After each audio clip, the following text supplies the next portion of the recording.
So we have 20 minutes before we get to the Q&A segment. And in that 20 minutes, I'm going to share with you 4 ideas that can help you to grow your business put together. No one should operate in isolation.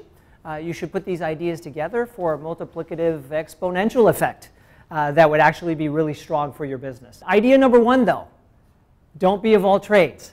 At least decide that you're going to be really good at one of them. That's idea number 1, is what is your edge? I want you to have an edge to where other people will look at you and say, if I want this, I will go to this person, because I know that if I go to this person, it's going to get done as well or better than anyone else that I know. If you don't have that ability to command that sort of distinction and to be on that short a list, then you're not exercising this power. Because when you have an edge, then it makes everything else easier. Where freelancing, marketing a small business is really difficult is when we're not that good yet. We've hung our shingle, we've started our business, but we're actually still just pretty good. When I first started my business in 2008, I remember writing a blog post that was called, "If you build it, they will come." And what I meant by that blog post is that I was still faking it. I was faking it in the beginning because I left my profession as a marketing director at Oracle, and I went into the business of sales coaching, sales training, and coaching small business owners. But what did I really know about that? I had owned small businesses part-time since I was 15 years old. But did I ever actually blow it up and make real money? No. No, I never did.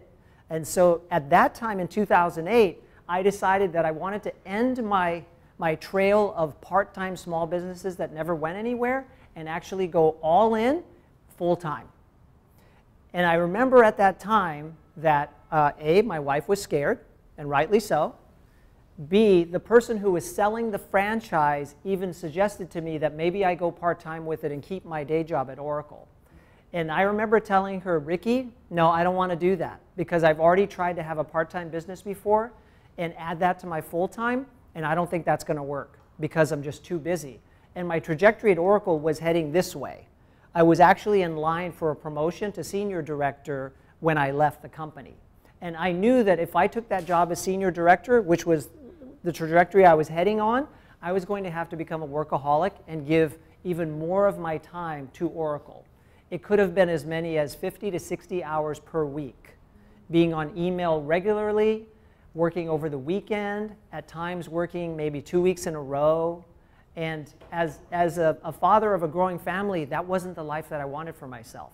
And so as difficult as it was to resign from that position, I did, and I purchased a franchise, and I decided that I was going to try it with all of my chips in.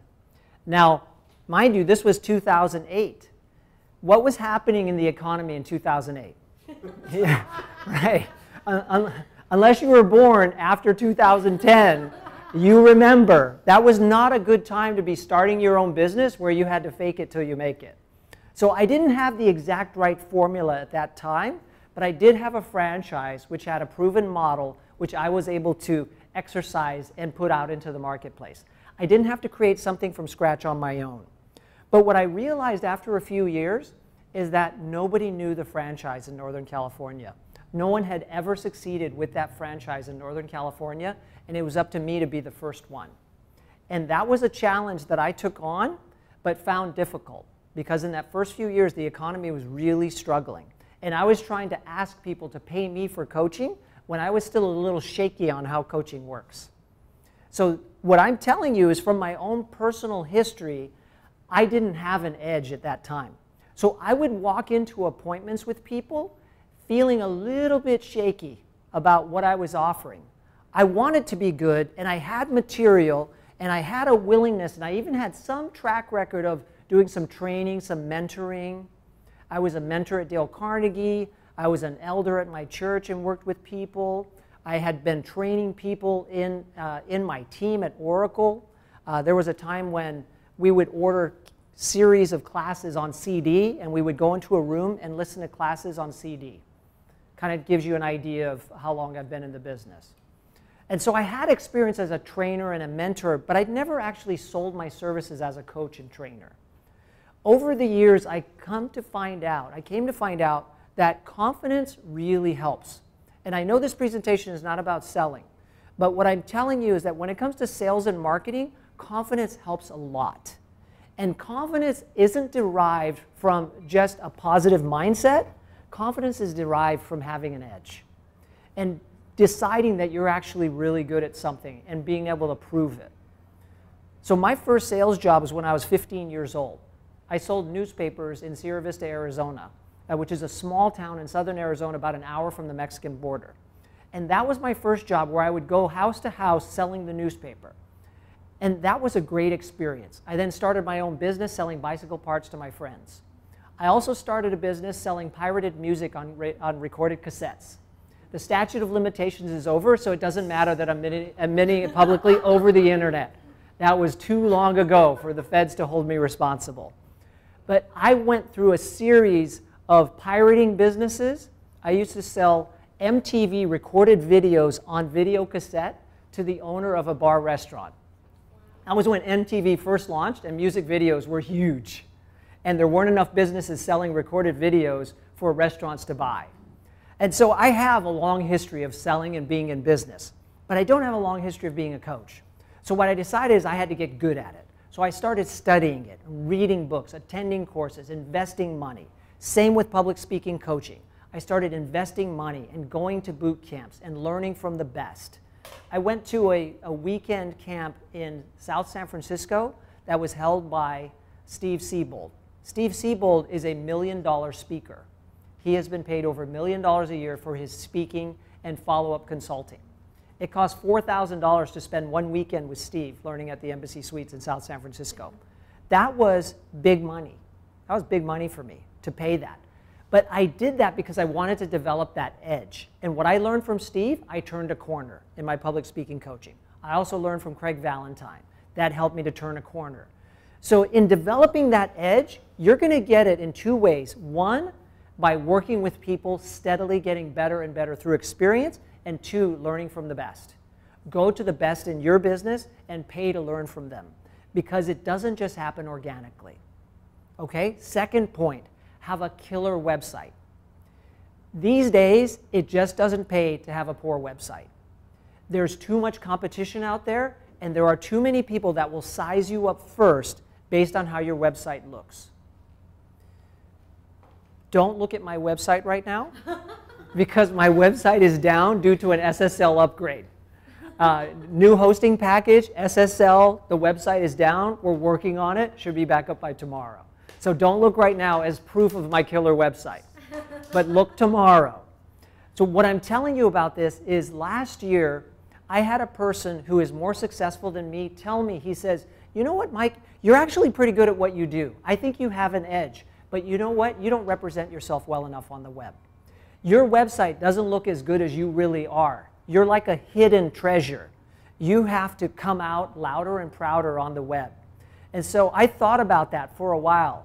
And then I finally decided to bite the bullet, and I hired a marketing agency out of Chicago, and I spent an ungodly amount of money on my website. I don't even want to say it because this is being recorded and streamed, and so I don't want to say how much I spent on my website. But I spent a lot. And what I want you to think about is, if you look at your website, does it wow you? Does it impress you? Does it really make other people think, damn, I think this person's an expert? At least he sure looks like an expert, or she looks like a real expert. If your website doesn't say that, then you might be like me, where you're actually better than your website makes you look. Spend enough to make yourself uncomfortable having a killer website, because your edge paired with a great website can really make you look good. Have a blog on that website, a blog with real content that's actually good, like MARTA level quality written content. Have video on that website. Video today is dominating the internet. If you have a website and it has no video on it, then you're making a big mistake. And if your website architecture won't handle video, take that as a big nudge to redevelop your website.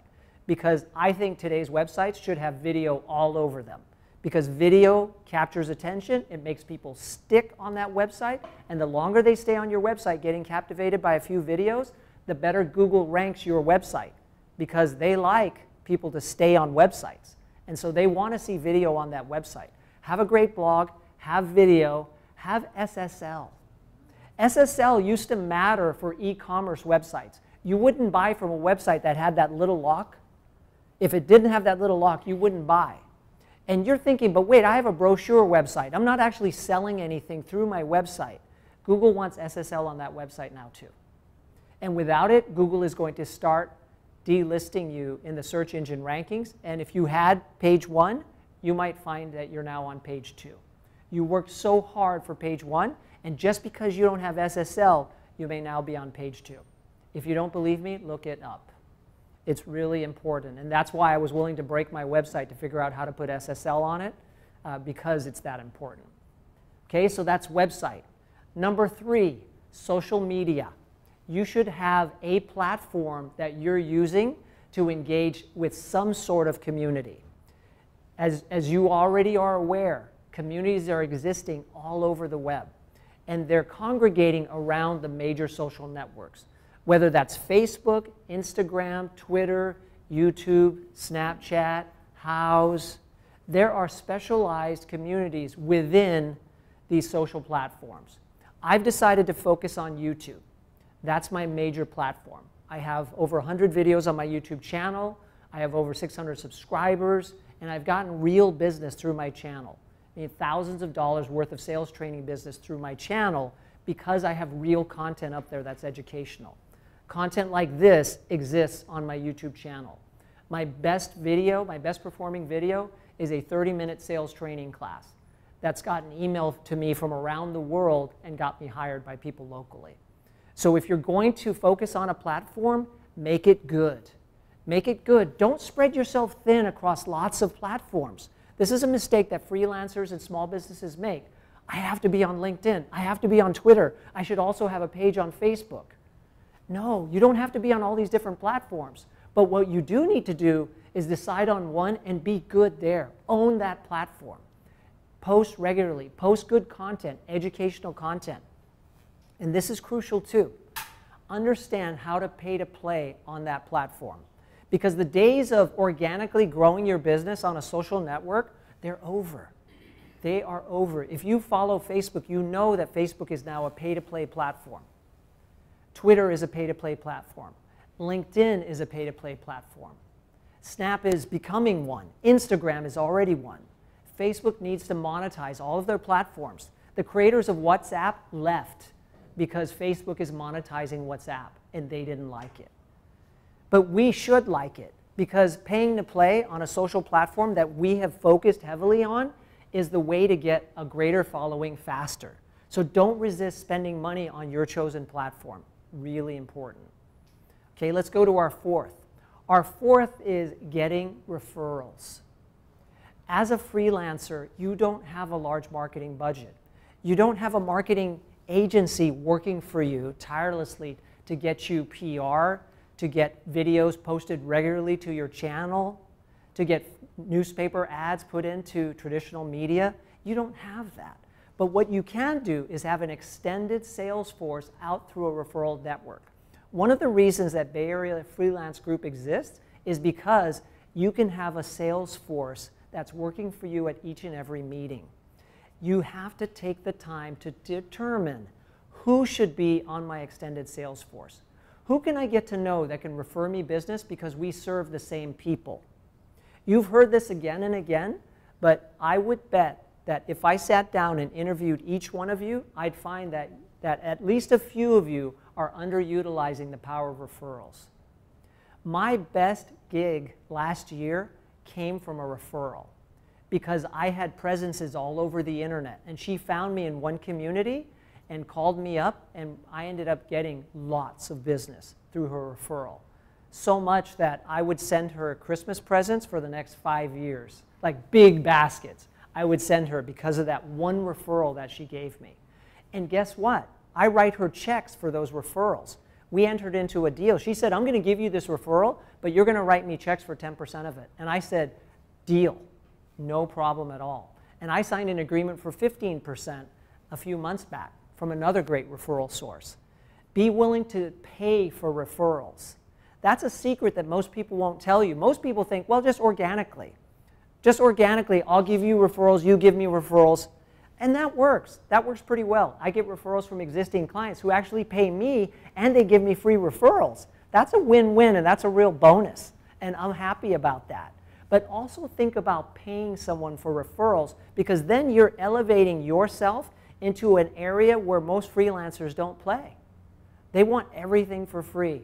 I want free social media exposure. I want to build my website myself. I want to go to meetups and not spend a lot of money on membership. I want to try and make it all happen organically. And what I'm telling you is that keeps your business small. And I need to tell the truth because I'm a coach. So that's why I'm telling you that it keeps your business small when you're not willing to go up to a higher level and pay to have a website that makes you uncomfortable, pay to play on the platform that you choose, pay for referrals, and pay other people to train you to give you that edge. So that may be the theme here, is that you may have to step up your investment in your business this year or next year to go to that next level. But I can almost guarantee you that when you do those things, you'll be surprised. I just met a guy today who's been in business for almost 18 years. And I asked him, what are the secrets of your success? And he said, I tried to do it all myself with one employee for 8 years, and I hit a wall. And then I borrowed money and hired people I couldn't afford. I didn't even have the revenue yet, but I took someone's advice and I followed it, and I spent money I didn't have with interest, and my business went to another level. And so I heard it from a guy that has a business much more successful than me. Follow the advice of mentors and spend money, and that's exactly what he did. So I hope this information is going to be helpful to you. I have my notes on printed handouts, and you can take it with you. I've created handouts that you can take with you. Also has my contact information. If you want to follow up with me and have a consultation, more than happy to do that for you at no obligation. And then, of course, direct you to my YouTube channel where I have classes like this pre-recorded for your education, and one day live streamed. Philip, you have my word on that. One day live stream, because that's the next level for my business, right? Investing in equipment to take me to a new technological level. One thing you didn't touch upon, unless I missed it, which is the face-to-face communication, either on the phone or face-to-face. Any tips for, again, getting that edge across? Because your website may do something for you, referrals may do something for you, but you're sitting in front of that person, and now you've got to present yourself and your business to that person. How do you close that last step, that last mile? Yeah, okay. So how do you convert that interested person into business? All right. Before I answer that question, let me give a pro tip. LinkedIn has a service called ProFinder. If you haven't heard of ProFinder yet, you can sign up with ProFinder for free and submit your expertise to them and be in a network of professionals, and you can get leads sent to you for free from LinkedIn ProFinder. And so I get some leads from ProFinder for coaching. So that somehow it triggered that idea. And I know you recently had a LinkedIn speaker, so maybe that person shared that. Okay, so I'm first going to answer the question, Jack, by saying if you have a great presence that got someone interested in you and clearly spells out your edge, and you also have good content on your website or on your social platform of choice that educates and inspires someone, the deal's already half done by the time they come to your office. And I mean that with all sincerity. When they will take the time to come and see you, they're saying, I'm interested in doing business with you. So it's your job not to blow it, right? Because the sale's already half made when they come and see you. So that's a sure closing signal, is they're taking their time to come to your office and come and see you, right? Or inviting you to come to their domain and see them. 2, have a good idea of how you can help them. If you can do a little bit of research on who this person is to understand what it is that they want from you. What I like to do first is have a phone conversation that gives me some insight into what their needs and desires are, so that I can zero in on that when we actually meet face to face. So do a pre-interview and get some questions answered about how do you think I can help you? And then not offer all the solutions up front. Just learn about them, understand what they're looking for, and qualify. Because people that come and see you to your office and take up your valuable time, should be qualified to do business with you. Because this is a mistake that people make, is I'll meet with anybody. No, don't meet with anybody. Meet with people who are qualified to do business with you.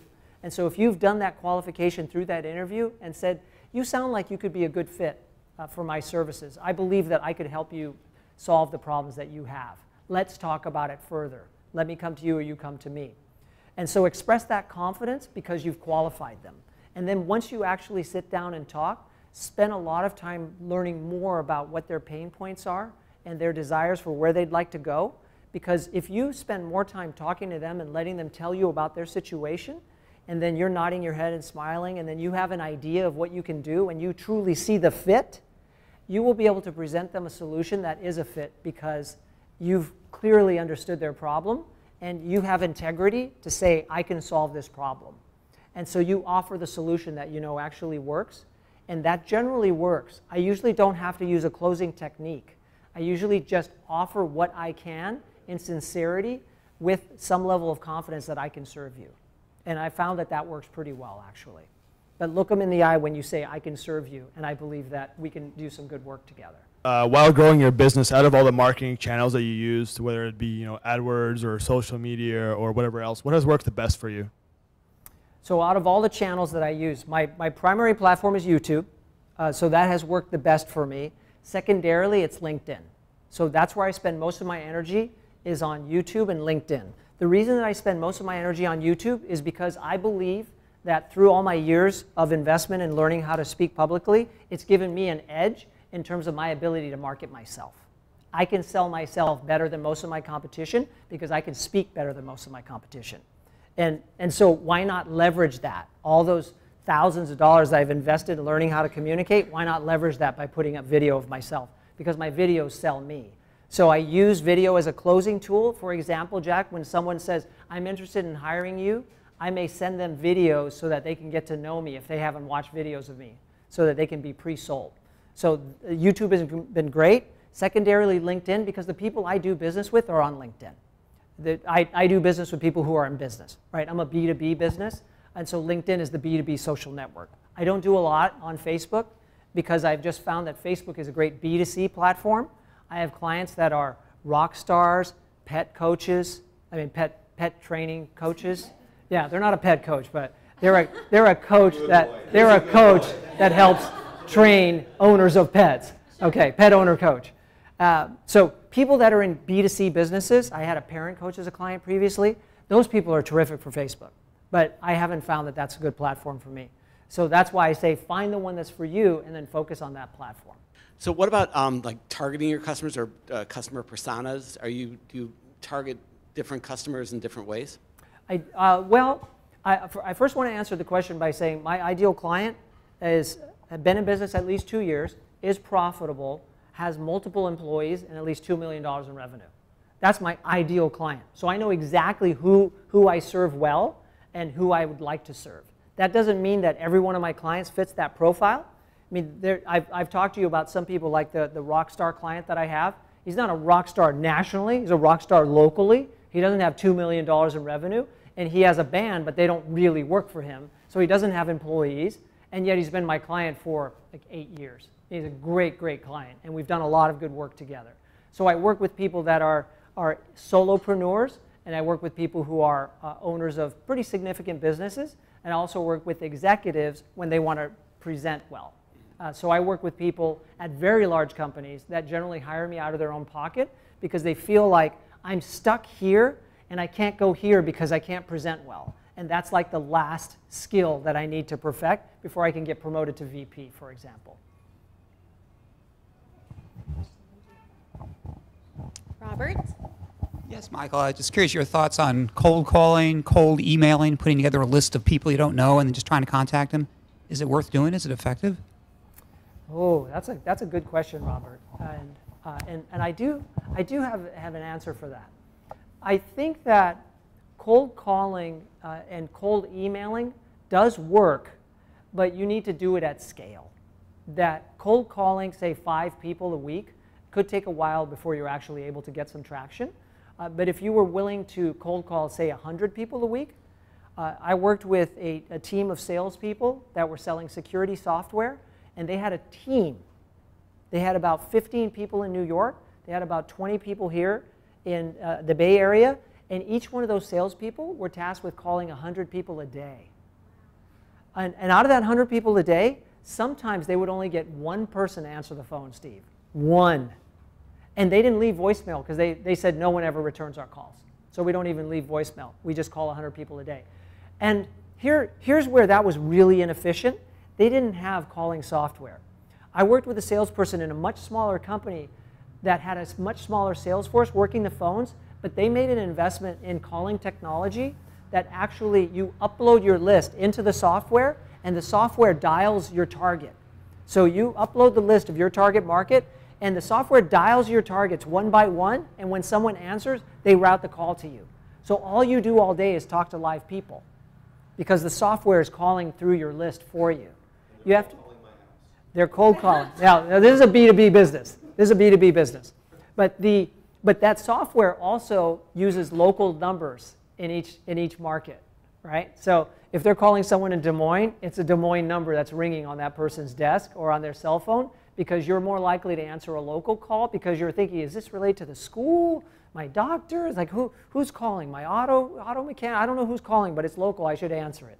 And then it's that salesperson who's been trying to get a hold of you. So cold calling has been elevated to a much better level, but if you're doing it the old-fashioned way, be prepared to make a lot of calls. Cold emails, really difficult because of email filters. A lot of email filters end up spamming your email and sending it into the junk folder, so they might not even see your email. But I still get email every single week that's unsolicited, and most of it I ignore, but there are also services that send that out, right? So you can use services to send out unsolicited email.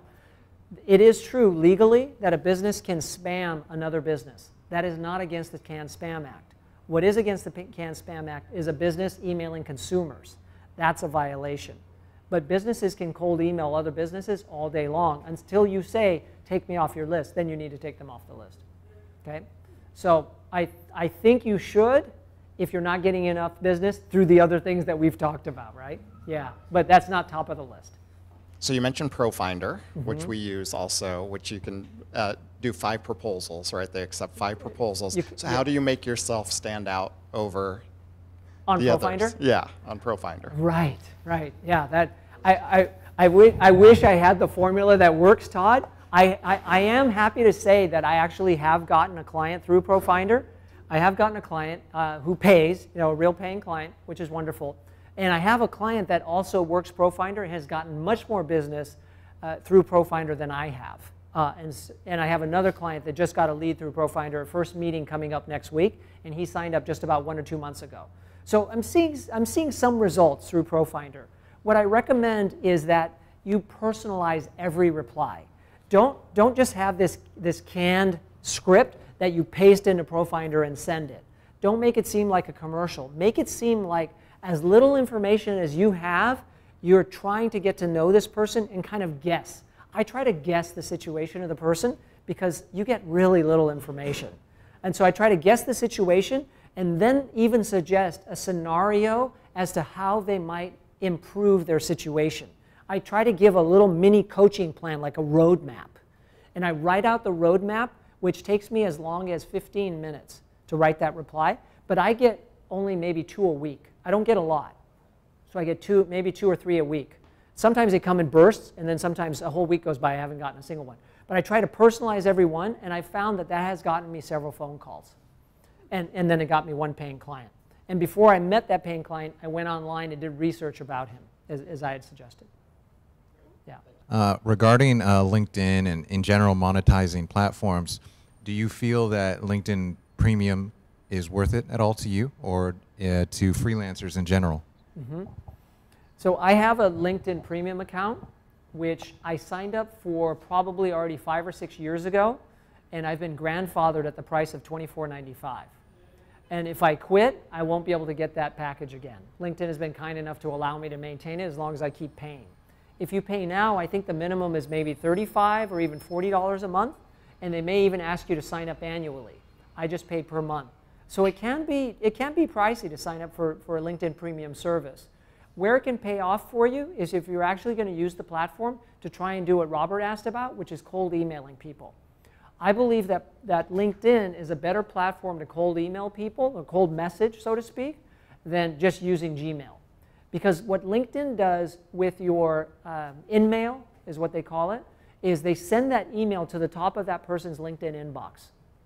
And LinkedIn has not created a segregated inbox like Facebook has. Facebook now has two inboxes, one that your friends' messages go into, and then another one that's kind of like your junk folder on Facebook. LinkedIn doesn't have a junk folder. Your in-mail goes right into that person's inbox, and most people have their LinkedIn set up to where they get the in-mail on LinkedIn, and they get an email notification in their Gmail that says you have a message on LinkedIn.